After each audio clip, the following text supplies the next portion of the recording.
الدرس في أزمة النبي المصطفى صلى الله عليه وسلم في الوعظ والإرشاد. الحمد لله وكفى والصلاة والسلام على خاتم الأنبياء سيدنا وحبيبنا وشفيعنا وقرة أعيننا محمد المصطفى وعلى آله المجتبى وأصحابه النجبى.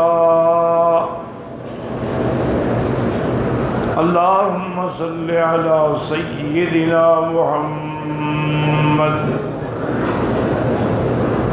النبي الأمي الهاشمي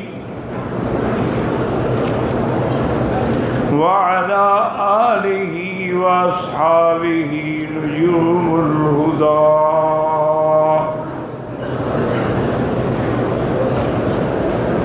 أما بعد فقد قال الله تبارك وتعالى في القرآن المجيد والفرقان الحميد. أعوذ بالله من الشيطان الرجيم. بسم الله الرحمن الرحيم.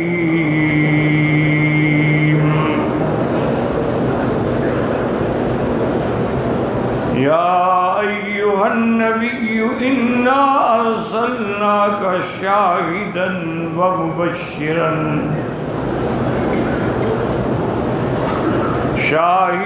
ومبشرا ونذيرا وداعيا إلى الله بإذنه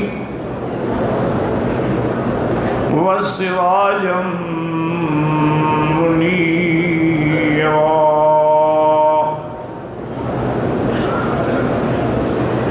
قال النبي صلى الله عليه وسلم: أنا محمد وأنا أحمد وأنا الماهي الذي يمحو الله بي الكفر وأنا الحاشر الذي يحشر الناس على قدمي وأنا العاقب الذي ليس بعده نبي. صدق الله العلي العظيم وصدق رسوله النبي الكريم ونحن على ذلك لمن الشاهدين ومن الشاكرين والحمد لله رب العالمين. رب اشرح لي صدري ويسر لي أمري واحلل عقدة من لساني يفقهوا قولي. رب زدني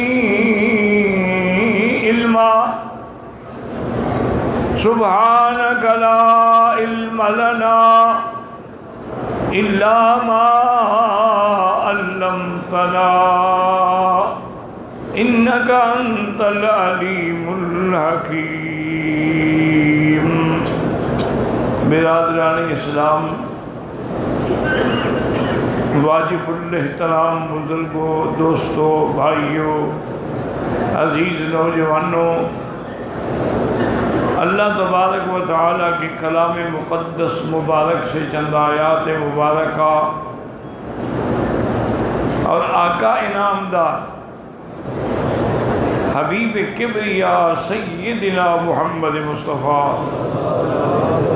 صلی اللہ علیہ وعلا آلہ واصحابہ وسلم تسلیما کثیرا کثیرا کہ فرامین مبارکہ میں سے ایک حدیث تلاوت کی ہے. دعا فرمائیں کہ اللہ تعالیٰ اس عاجز کی مال اہل صحت عافیت دائمہ عاجلہ اور حق بات بیان کرنے کی توفیق عطا فرمائیں. آپ حق کو سننے سمجھنے کی، ہم سب کو حق پر چلنے کی توفیق عطا فرمائے۔ پروردگار عالم تمام آنے والوں کی حاضری، حج، عبادت، زیارت منظور و مقبول فرمائے۔ میں نے اپنے چند سابقہ دروس میں یہ عرض کیا تھا، جس کا خلاصہ 2 لفظوں میں یہ ہے کہ ہر عمل کی جان ایمان ہے۔ ایمان نہ ہو تو عمل جس قسم کا بھی ہو ہوا منصورہ، اس کی کوئی حیثیت نہیں ہوتی۔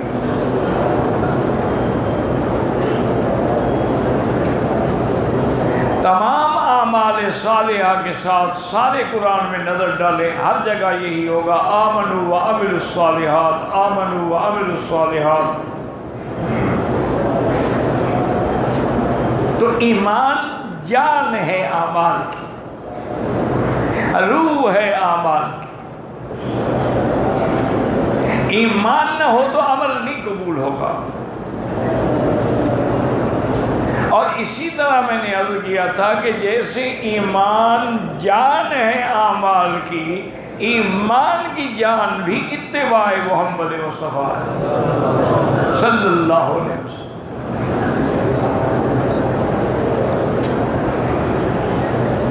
کیونکہ جو کچھ بھی ملا ہے پورے عالم کو، خصوصاً امت دعوت کو، امت اجابت کو جو بھی ملا ہے وہ محمد مصطفیٰ صلی اللہ علیہ وسلم سے ملا ہے۔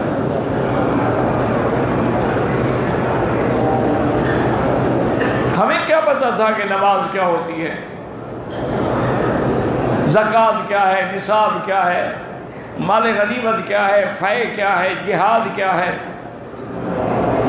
کیا حلال ہے، کیا حرام ہے، یہ سب کس نے بتلایا ہے؟ محمد رسول اللہ۔ اور تم خوش نصیب ہو کہ تمہیں سب سے اعلیٰ دین ملا، اعلیٰ کتاب ملی، اعلیٰ نبی ملا، اعلیٰ گھر ملا۔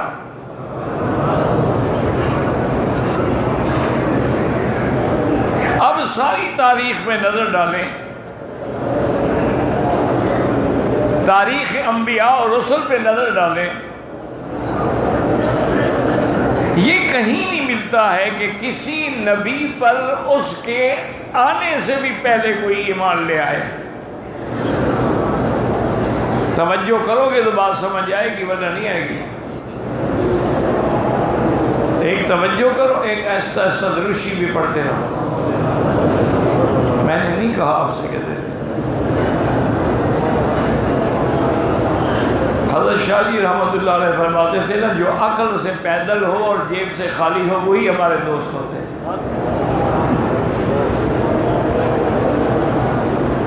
کہتے پیسے والا ہوتا کاروبار کرتا، عقل والا ہوتا کہیں اور چلا جاتا، ہم فقیروں کے ساتھ کیوں رہتا؟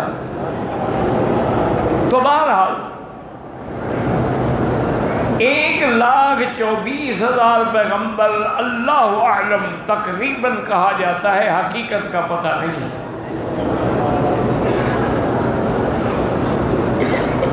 اسی لیے ایمان یہ ہے کہ اللہ کے ہر نبی اور رسول پر ایمان ہے۔ کل آمن باللہ وملائکتہ وکتبہ ورسلہ لا نفرق بین احد من رسلہ، ہم فرق نہیں کرتے کہ موسیٰ علیہ السلام پر ایمان ہو، عیسیٰ علیہ السلام پر نہ ہو۔ ہمارا ہر پیغمبر پہ، ہر نبی پہ ایمان ہے۔ عدد کتنی ہے اللہ عالم۔ یہ جو 1,24,000 کہتے ہیں، نہ قرآن میں ہے نہ حدیث میں ہے، اسرائیلی روایت ہے۔ ہاں البتہ رسولوں کی تعداد حدیث میں ہے کہ 313 رسول گزرے ہیں۔ رسول اس کو کہتے ہیں جو صاحب کتاب ہو، صاحب شریعت ہو۔ نبی جو ہے تبلیغ کے لیے ہے، وحی ہے، لیکن اس کے پاس کتاب یا شریعت الگ نہیں ہوتی۔ جیسے موسیٰ علیہ السلام رسول ہے، ہارون نبی ہے۔ پہ کریں گے. اچھی طرح سمجھ لو. 313 رسول گزرے ہیں.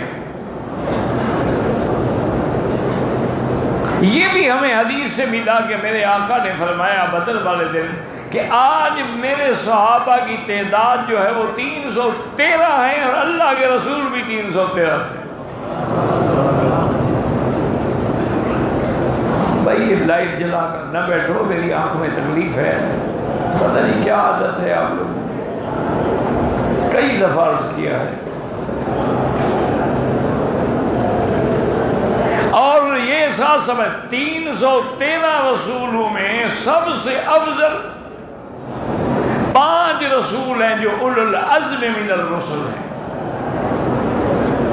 وہ 5 کون ہیں؟ حضرت نوح، حضرت ابراہیم، حضرت موسیٰ، حضرت عیسیٰ، حضرت محمد الرسول اللہ.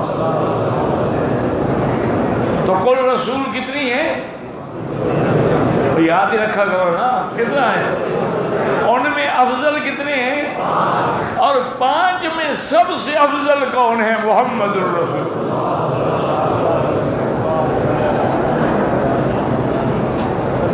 یہ عقلاً بھی، نقلاً بھی، روایتاً بھی، درایتاً بھی یہ بات ثابت ہے.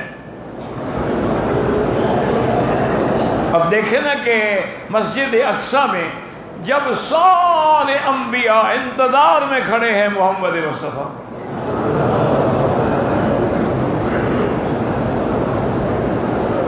اور حضور نے آ کر ان کو نماز پڑھائی، تو اس لیے آپ امام الانبیاء والمرسلین بنے.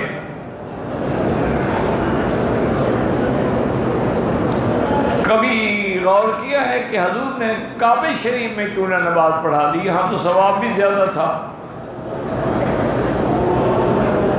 بھئی سارے انبیاء کو اللہ مسجد اقصی بھیج سکتے ہیں، یہاں نہیں بھیج سکتے. بات سمجھ آ رہی ہے کہ نہیں؟ اوپر سے اڑ رہی ہے. اس کی وجہ ہے نا، مشکل یہ ہے نا کہ ہمارے لوگ جو ہے نا وہ قصے، کہانیاں، دوڑے اور ان کے عادی ہو گئے ہیں. ان کو قرآن حدیث کے ساتھ سمجھانا پڑتا ہے. بھائی مسجد اقصی میں حضور نے امام بنے انبیاء. حالانکہ اس دن ہر پیغمبر کے دماغ میں یہ خیال تھا کہ آج امام میں بنوں گا. آدم علیہ السلام کو بھی خیال تھا کہ میں ابو البشر ہوں. خلیل علیہ السلام کو بھی خیال تھا کہ میں اللہ کا خلیل ہوں. موسیٰ علیہ السلام کو بھی خیال تھا کہ میں کلیم اللہ ہوں. عیسیٰ علیہ السلام کو بھی خیال تھا کہ میں روح اللہ ہوں.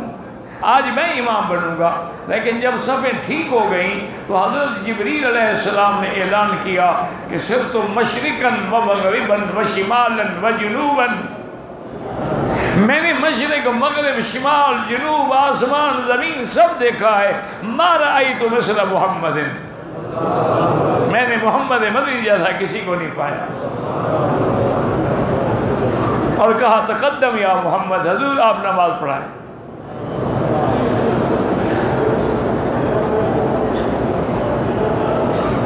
یہ کون سی نماز تھی؟ حالانکہ نماز تو معراج میں ملی، ابھی تو حضور معراج میں گئے ہی نہیں. بھائی نماز ملی ہے معراج میں، معراج تو ابھی شروع ہی نہیں ہوا. تو اس لیے یاد رکھیں کہ نبوت کے ملنے سے پہلے بھی نمازیں دین ابراہیم پہ اور دین عیسیٰ پہ موجود تھیں. مکے والے بھی نمازیں پڑھتے تھے، حضور بھی غار حرا میں نماز پڑھتے تھے.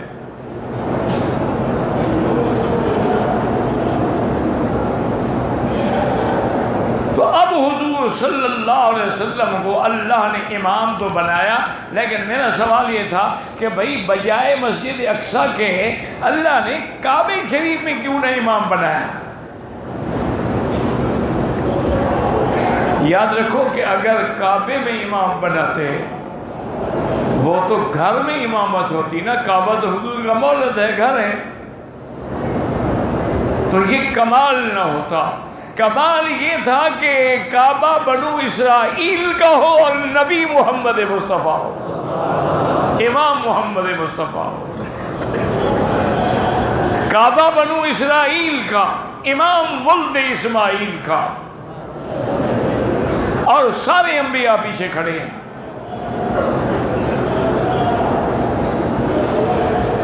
اور اسی طرح میں نے عرض کیا تھا کہ تاریخ رسالت میں آدم علیہ السلام سے لے کر عیسیٰ علیہ السلام تک کوئی پیغمبر ایسا نہیں گزرا کہ جو ابھی پیدا بھی نہ ہوا ہو اور لوگ اس کا کلمہ پڑھ رہے ہوں۔ درود شریف نہیں پڑھنا بالکل بھائی، کوئی فائدہ نہیں نا، منع ہے نا، یہاں وہابی لوگ رہتے ہیں نا۔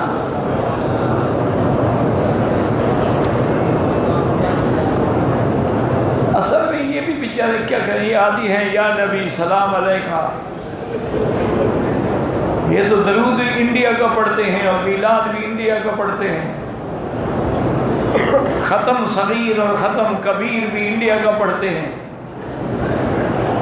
ان کو اللہ نے اتنا عقل نہیں دیا کہ خیرات ہم کرتے ہیں، پیسہ ہمارا ہے، چاول ہمارے ہیں، گوشت ہمارے ہیں، پکاتے ہم ہیں، ثواب کی چابی مولوی کے ہاتھ میں ہے، جب تک ختم نہ پڑے ثواب نہیں ملے گا۔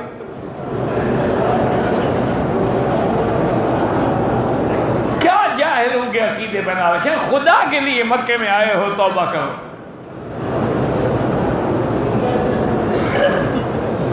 اچھا پھر ختم قرآن شریف ہو نا جی، تو ہمارے یہاں رواج ہے کہ منزل پڑھیں گے، اس نے کہا جی میں نے ایک پارہ پڑھا ہے، میں نے ثواب آپ کے ملک کیا، وہ بھی کہے گا میں نے ثواب آپ کے ملک کیا، سارے ثواب مولوی کے ملک کر دیں۔ مولوی پاگل ہے کہ تمہارے باپ دادے کو بخشے، اپنے باپ دادے کو کیوں نہ بخشے، ملک تو اس کے ہو گیا۔ قرآن انہوں نے پڑھا ہے، ثواب مولوی کے ملک میں ہے۔ عقیدے ہیں پتہ نہیں کہاں سے گھڑے ہیں۔ اصل مشکل پتہ ہے کیا ہے، یہ اقتصادی مشکل ہے، جیسے آج کل ملک اقتصادی مشکل میں ہے نا، اسی طرح یہ مسئلے بھی اقتصادی مشکلات کے ہیں کہ مولوی کو کوئی بندہ بغیر سوال کیے ہوئے کچھ نہیں دیتا، نہ تنخواہ، نہ عزت، نہ عظمت۔ اگر کہیں امام مسجد بھی بن جائے، تنخواہ ملے تو جھاڑو بھی وہی دے، اذان بھی وہی دے، پانی بھی وہی بھرے، نماز بھی وہی پڑھے، اور کھڑا رہے کہ چودھری وڈیرا آئے تو نماز پڑھاؤں، یعنی وہ ان کا نوکر ہے بیچارہ۔ جب تم نے ان کو نوکر بنایا، انہوں نے کہا ہم بھی تمہارا ایمان نہیں بچائیں گے، انہوں نے بھی انتقام لیا۔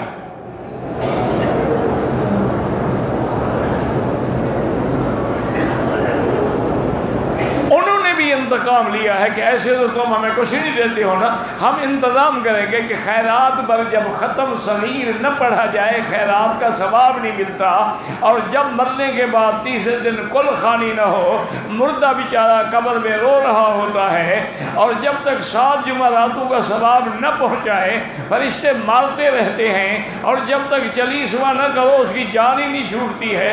تو ایک کل خوانی ہوئی، 7 جمعراتیں ہوئی، اتنے میں کوئی اور بھی مر جائے گا۔ مولوی کی روٹی تو چلتی رہے گی نا، یہ مولوی کے پیٹ کا مسئلہ ہے، دین کا کوئی مسئلہ نہیں۔ خیرات کرنی ہے روز کرو، والدین کے لیے خیرات کرنی ہے، صدقات جاریہ کرو، مسجدیں بناؤ، مدرسے بناؤ، نل لگواؤ، کنویں کھدواؤ۔ افضل صدقہ پانی کا ہے تاکہ لوگوں کو پانی ملے، اور جب تک وہ رہیں گے ان کو ثواب ملتا رہے گا۔ کسی مولوی کی ضرورت نہیں ہے۔ دیکھو نا، حج سے بڑا کوئی فریضہ ہے جو رکن اسلام ہے، اور رکن بھی ایسا جہاں دین ختم ہو گیا، نعمت مکمل ہو گئی، اس کے لیے بھی احرام باندھو، لبیک پڑھو، مینا جاؤ، عرفات جاؤ، لبیک پڑھو، بس۔ نہ کسی مولوی کی ضرورت ہے، نہ ختم کی ضرورت ہے، نہ ختم کبیر کی ضرورت ہے۔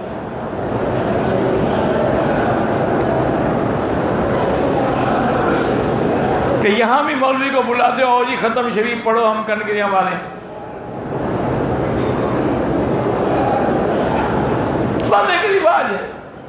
اچھا جو کل کرتے ہیں وہ بھی کہتے ہیں کہ جی ہے تو ناجائز، کیا کریں، برادری میں ناک کٹ جائے، برادری میں ناک کٹ جائے نہ کٹ جائے، حضور کے آگے ضرور ناک کٹ جائے کہ تم نے سنت کا خلاف کیا. خیرات کرنی ہے چوتھے دن کر دو، پانچویں دن کر دو، چھٹے دن کر دو، پہلے دن کر دو، لیکن اپنے پیسے سے کرو.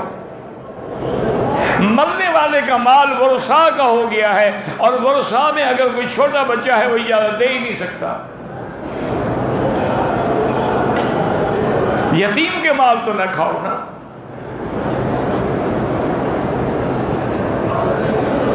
اب جناب یہ ہے کہ ساری دنیا کی تاریخ میں یہ شان مصطفیٰ ہے کہ میرے آقا ابھی پیدا بھی نہیں ہوئے اور آپ کے ماننے والے دنیا میں آ گئے. اور یہ قصہ کسی کی تاریخی بات نہیں، یہ حقیقت ہے کہ بادشاہ طبہ اکبر، یمن کے جو بادشاہ ہوتے نا وہ تب طبہ کہلاتے تھے. حبش کے بادشاہ جو تھے وہ نجاشی کہلاتے تھے. فارس کے بادشاہ کسرا کہلاتے تھے. روم کے بادشاہ ہرقل کہلاتے تھے. مصر کے بادشاہ فرعون کہلاتے تھے. فرعون کوئی ایک نہیں تھا. آج کل تو خیر ہمارے اپنے محلے کوچے میں بڑے بڑے فرعون ہیں. وہ فرعون اٹھ کے آئے تھے، ان کے ظلم دیکھ کے کان پکڑ رہے. ہر گلی میں ایک فرعون ہے. تو طبہ اکبر جو ہے ملک فتوحات کرتے کرتے کرتے مدینہ منورہ میں پہنچا.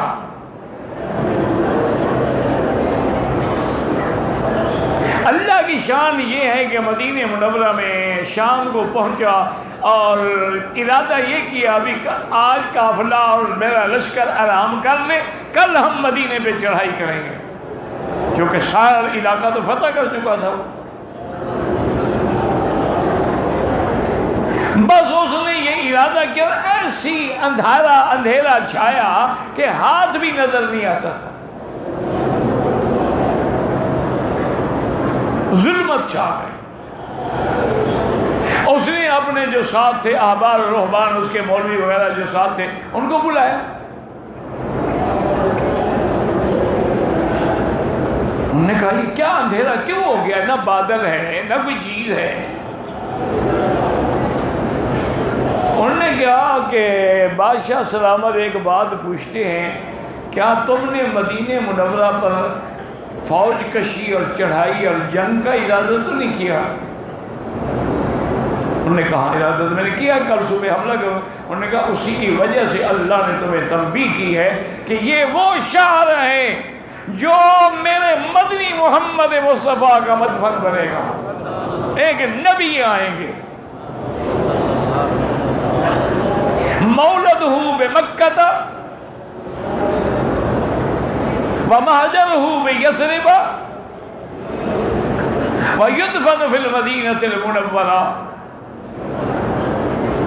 ایک نبی آئیں گے جن کا نام محمد ہوگا صلی اللہ علیہ وسلم، پیدا مکے میں ہوں گے، ہجرت مدینے میں کریں گے اور ہدیہ قبول کریں گے، صدقہ نہیں کھائیں گے، اور دونوں کندھوں کے درمیان نبوت کی علامت کی مہر بھی ہوگی. اور اس کے بعد اللہ نے آپ کو ایسی شان دی ہوگی، حالانکہ حضور بہت لمبے نہیں تھے، یعنی آپ نہ لمبے تھے نہ درمیانے تھے، لیکن 10 لاکھ آدمی بھی کھڑا کرتے، سب سے اونچے محمد رضا تھے.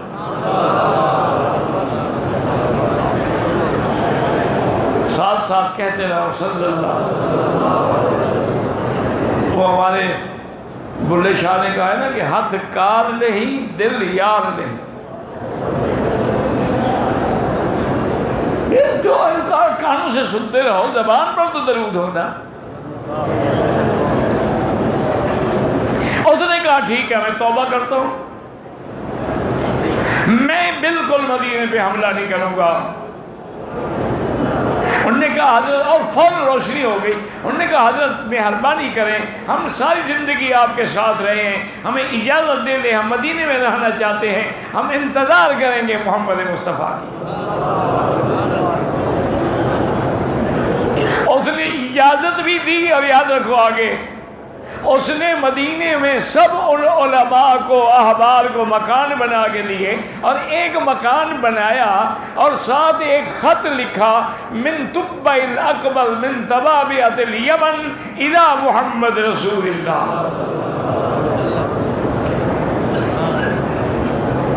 اس نے خط لکھا کہ میں یمن کا تبع بادشاہ حضور کو خط لکھ رہا ہوں، اگر میری زندگی میں آپ مبعوث ہو گئے تو میں آپ کا غلام ہوں گا، خادم ہوں گا، وزیر ہوں گا، آپ پہ کلمہ پڑھوں گا، آپ کا ساتھی رہوں گا، اور اگر میں پہلے مر جاؤں تو قیامت میں گواہی دینا کہ میں آپ پر ایمان لا چکا ہوں۔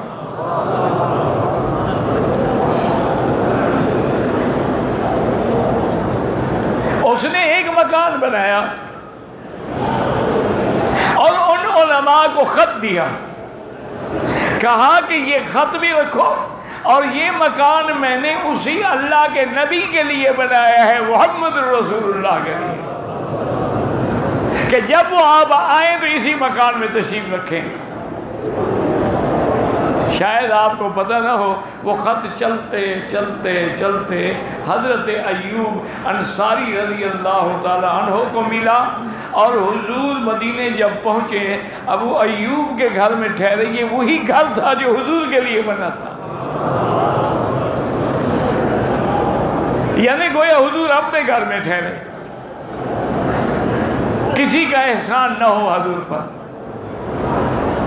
تو آپ کے آنے سے پہلے تبع ایمان لے آیا۔ ایسا تاریخ میں کوئی واقعہ نہیں ملتا۔ اب حضور کی عظمت پر نظر ڈالیں، عالم ارواح میں بھی اللہ نے دو عہد لیے ہیں۔ ایک تو اللہ نے اپنی ربوبیت کا عہد لیا کہ الست بربکم قالوا بلا، سب نے اقرار کیا کہ آپ ہمارے رب ہیں۔ اور دوسرا عہد اللہ نے وَإِذْ أَخَذَ اللَّهُ مِيثَاقَ النَّبِيِّينَ لَمَا آتَيْتُكُم مِّن كِتَابٍ وَحِكْمَةٍ ثُمَّ جَاءَكُمْ رَسُولٌ مُصَدِّقٌ لِّمَا مَعَكُمْ لَتُؤْمِنُنَّ بِهِ وَلَتَنصُرُنَّهُ۔ اللہ نے عہد لیا تمام انبیاء سے کہ تم سب کے بعد ایک رسول آئیں گے، ایک نبی آئے گا، اگر تمہارے زمانے میں آئے تم اس پر ایمان بھی لانا اور اس کی مدد بھی کرنا۔ اور پھر اللہ نے بڑی پکا کیا اقرار تو کیا اقرار کرتے ہو؟ کہا اقرارنا، ہم اقرار کرتے۔ قال فاشهدوا وانا معكم من الشاهدين، تم سارے نبی بھی گواہ ہو اور میں بھی گواہ ہوں کہ آنے والے نبی کی تم نے اتباع کرنی ہے۔ یہ عالم ارواح میں بھی جو عظمت ملی ہے حضور کو، وہ کسی نبی کو نہیں ملی۔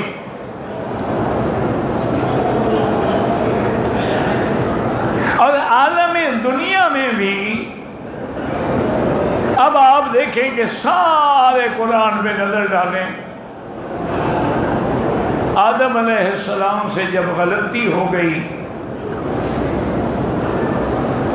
اور بی بی حوا سے بھی اس درخت کا پھل چکھ بیٹھے جس سے اللہ نے منع کیا تھا، اور پھر آپ کو بڑی لمبی بات ہے، آپ کو جنت سے اتارا گیا۔ اب یہاں بھی مولوی نے ایک مسئلہ کھڑا ہوا ہے کہ جی حضور، حضرت آدم نے حضور کے وسیلے سے دعا مانگی تھی۔ اللہ کے بندے، قرآن میں دعا موجود ہے، تم نے گھر سے بنائی ہوئی ہے۔ فَتَلَقَّى آدَمُ مِن رَبِّهِ بِكَلِمَاتٍ، اللہ نے آدم کو کلمات سکھلائے کہ اب ان کلمات کے ساتھ معافی مانگو تو ملے گی۔ وہ کلمات کیا تھی؟ ربنا ظلمنا انفسنا ان لم تغفر لنا وترحمنا لنکونن من الخاسرین۔ یہ تھے، وسیلہ نہیں تھا۔ لیکن اللہ نے آدم کا قرآن میں درخت کھانے کا ذکر کیا ہے، حتیٰ کہ کپڑے اترنے کا بھی ذکر کیا ہے، اور پھر جنت سے اتارنے کا بھی ذکر کیا ہے، صرف یہ وسیلے والی بات ذکر نہیں کی۔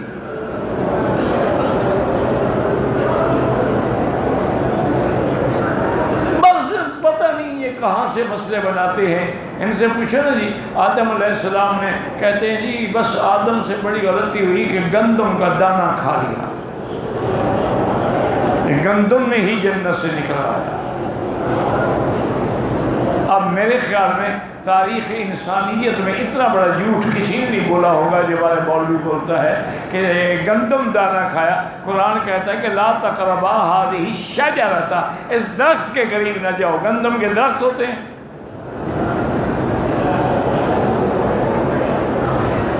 جب قرآن میں موجود ہے تو پھر خود گندم دانے بنانے کی کیا ضرورت ہے؟ بس ان کا ایک مزاج ہے۔ اچھا، جب کپڑے اترے نا، تفقا یخصفان علیہما من ورق الجنہ، جنت کے پتے درختوں کے پکڑ پکڑ کے آپ بدن چھپانے لگے۔ یہ بھی مولویوں کو پتہ لگ گیا ہے کہ وہ کیلے کے پتے تھے۔ قرآن نے نام نہیں لیا۔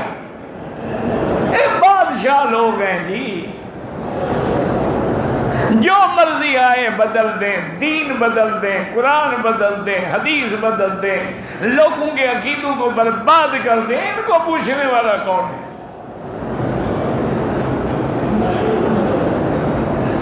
یہ حضرت پیران پیر کو پیر دستگیر کہتے ہیں نا، تو انہوں نے لکھا ہے کہ بھئی آپ کو یہ دستگیر کا لقب کیسے ملا؟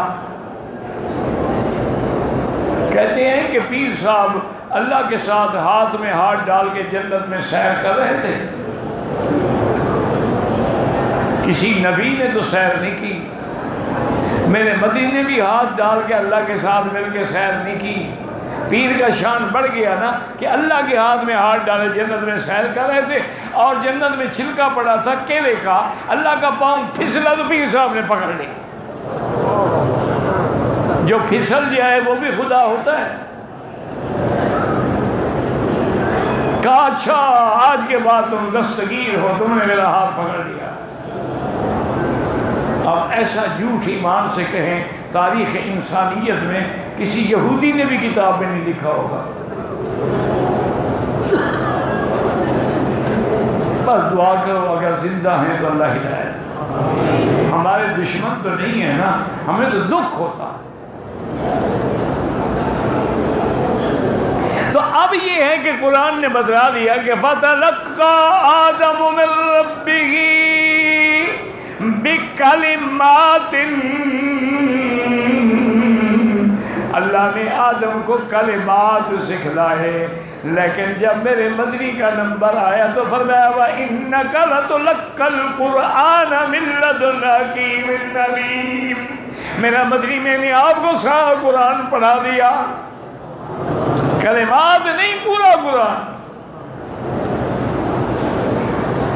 اچھا، حضرت موسیٰ نے دعا مانگی تھی رب اشرح لی صدری، اللہ میرا سینہ کھول دے، دعا مانگی۔ میرے مدنی نے دعا بھی نہیں مانگی، اللہ نے فرمایا میرا مدنی تیرا سینہ بغیر مانگے میں کھول دیتا ہوں۔ وَلَمْ نَشْرَحْ لَكَ صَدْرَكَ۔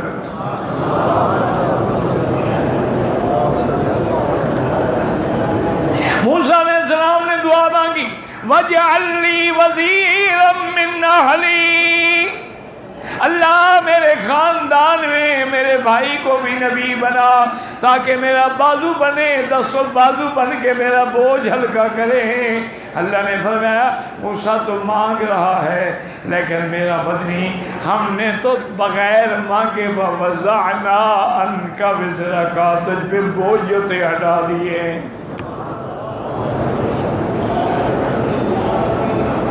اب موسیٰ علیہ السلام جب میقات پہ جانے لگے،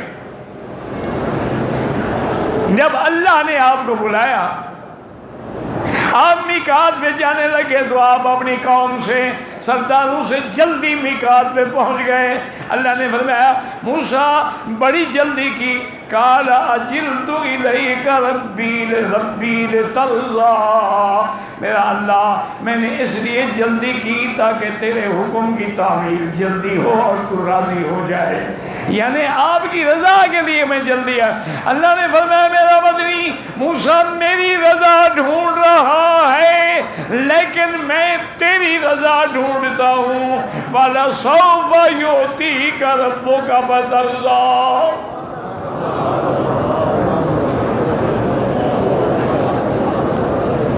یار ایک دفعہ تو شوق سے درسی پڑھو تو میں نے کئی دفعہ کہا شوق سے ایک ایک لفظ پہ نظر ہو اور یقین ہو کہ ہمارا یہ درود مکے سے کعبے سے حرم سے اللہ کے فرشتے لے کے اللہ کے نبی پہ پہنچائیں تو کتنا بڑا انعام ہے کہ والا سوف یعطیک ربک فترضی. حضرت علی فرماتے تھے قرآن میں سب سے بڑی امید والی آیت یہی ہے. صحابہ نے پوچھا کیسے؟ فرمایا اللہ نے وعدہ کیا ہے کہ محمد مصطفیٰ میں تجھے راضی کروں گا اور میرا یقین ہے کہ میرا بدنی جب تک ایک امتی بھی جہنم میں ہوگا راضی نہیں ہوگا.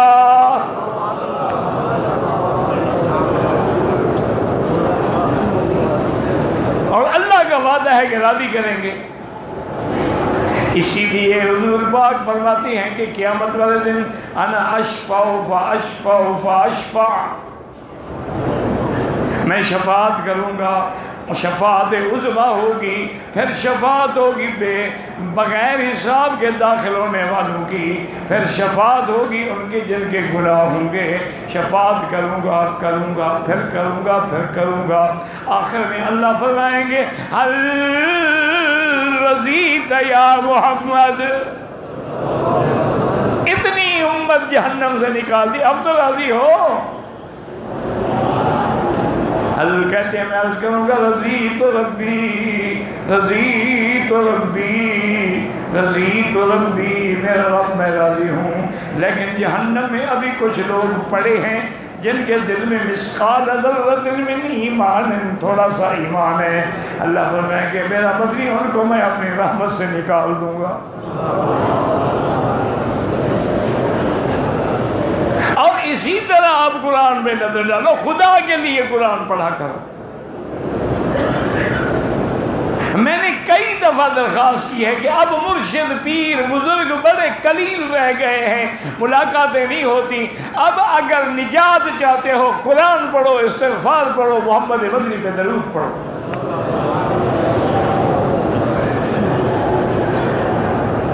اور تو اللہ والے ہوتے تھے اصلاح ہو جاتی تھی. اب تو مشکل یہ ہو گئی ہے کہ ذاکروں کے تصرف میں رکابوں کے نشے بن گئے. دیکھیں نا کہاں حضرت علی حجویری اور کہاں موجودہ مجاور، کہاں بہاؤالدین زکریا اور کہاں موجودہ مجاور، کہاں سلطان باہو اور کہاں موجودہ مجاور جو داڑیاں مڈاتے ہیں، شیو کراتے ہیں، شرابیں پیتے ہیں.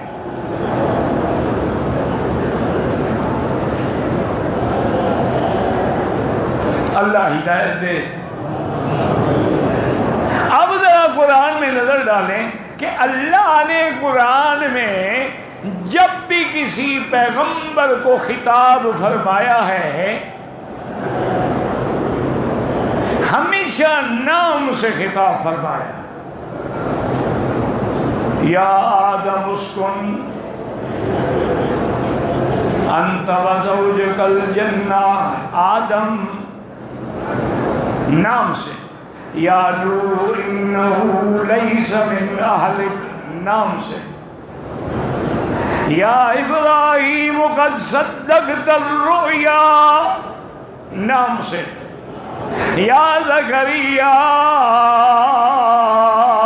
انا نبشرک بغلام اسمہ یحییٰ نام سے، یا یحییٰ خذ الکتاب بقوہ نام سے،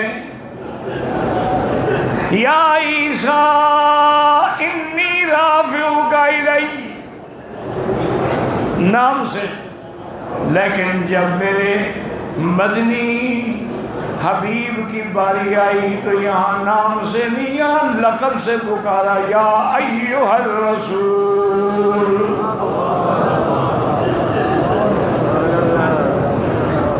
یا ایھا النبی۔ اور کہیں فرمایا انا ارسلناک شاہدا ومبشرا ونذیرا، اور کہیں فرمایا وداعیا الی اللہ باذنہ وسراجا منیرا، اور کہیں اللہ نے فرمایا یا ایھا المزمل قم اللیل، اور کہیں فرمایا یا ایھا المدثر قم فانذر۔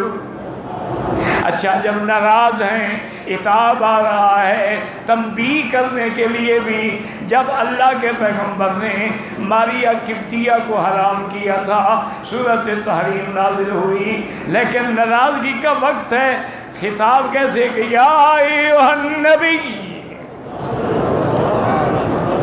حالانکہ ناراضگی ہے، یہاں بھی نام نہیں لیا گیا، محمد تم نے کیوں کیا؟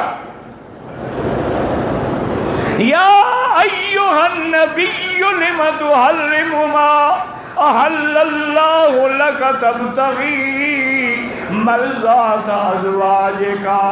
اب دیکھیں، عبداللہ ابن مکتوم، ام مکتوم آیا، حضور کافروں کے ساتھ مشغول بیٹھے تھے، اور اس نے آ کے کہا کہ یا محمد علمنی کما علمک اللہ، حضور مجھے قرآن کی آیت بتلائیں۔ حضور کو یہ بات ناگوار گزری کہ وہ تو میرا صحابی ہے، وہ تو کسی وقت بھی دین سیکھ سکتا ہے، یہ مکے والے آج اتفاق سے ملے ہیں، میں ان کو ہدایت کر رہا ہوں، اس وقت وہ مداخلت نہ کرتا۔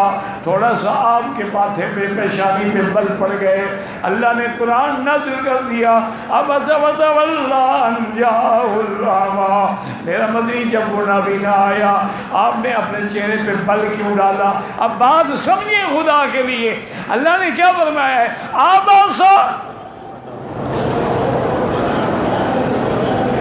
یہ نہیں کہا عبستا، آپ نے کیوں پیشانی پہ بل ڈالا؟ عبسا، کسی نے براہ راست اللہ نے نبی کو نہیں تنبیہ کی، مقصد حضور کی تنبیہ تھی، لیکن یہ نہیں کہا عبستا وتولی تھا، عبس وتولی ان جاءہ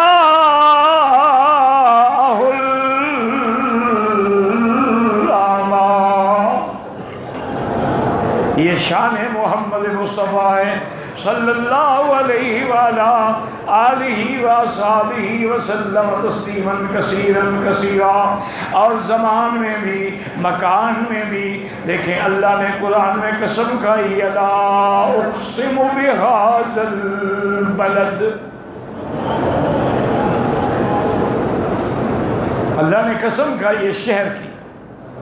یاد رکھیں لا زائدہ ہوتا ہے، اقسم بہذا البلد، لغت عرب میں ہے کہ لا واللہ ہے، بلا واللہ ہے، یہ نفی نہیں ہے بلکہ لام ابتدا۔ بعض کہتے ہیں لام ابتدا لا اقسم بہذا البلد،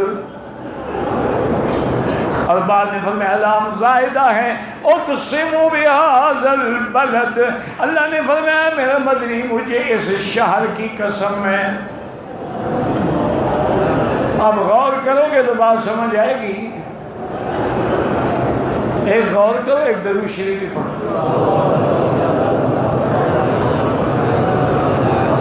اللہ، شاید یہی درود ہمیں حضور کی شفاعت نصیب کر دے۔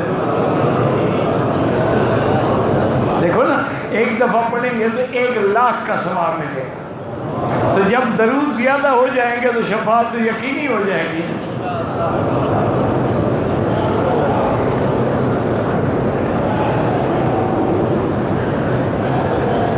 اب غور کریں، اللہ نے اس شہر کی قسم کھائی، ٹھیک ہے؟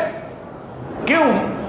کہ ابراہیم الخلیل نے بنایا تھا، اس لیے یہاں مقام ابراہیم ہے، اس لیے یہاں چاہ زمزم ہے، اس لیے یہاں صفا مروہ ہے، اس لیے یہاں جبل نور ہے، اس لیے یہاں غار ثور ہے، اس لیے۔ اور نا میرا مدنی، میں نے یہ قسم کیوں کھائی ہے؟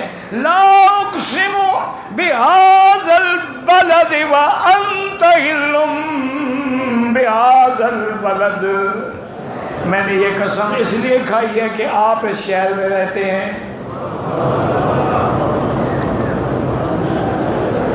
اس لیے نہیں کھائی کہ ابراہیم نے بنایا تھا، اس لیے کھائی وَأَنْتَ حِلٌّ بِهَذَا الْبَلَدِ، ایک معنی ہے کہ آپ یہاں رہتے ہیں، اور بعض علماء نے کہا یہ ایسا بلد ہے کہ جس میں دشمن کو مارنا، قتل کرنا بھی حرام ہے، لیکن میرا مدنی یہ مکے والے کیسے بدقسمت ہیں کہ جنہوں نے تیری تکلیفوں کو حلال سمجھا ہوا ہے۔ اچھا، جیسے اللہ نے حضور کے شہر کی قسم کھائی ہے نا، یاد رکھیں کسی نبی کے نام یا اللہ نے نبی کی عمر کی بھی قسم، لَعَمْرُكَ إِنَّهُمْ لَفِي سَكْرَتِهِمْ يَعْمَهُونَ، میرا مدنی مجھے تیری زندگی کی قسم ہے، کتنا پیار ہے۔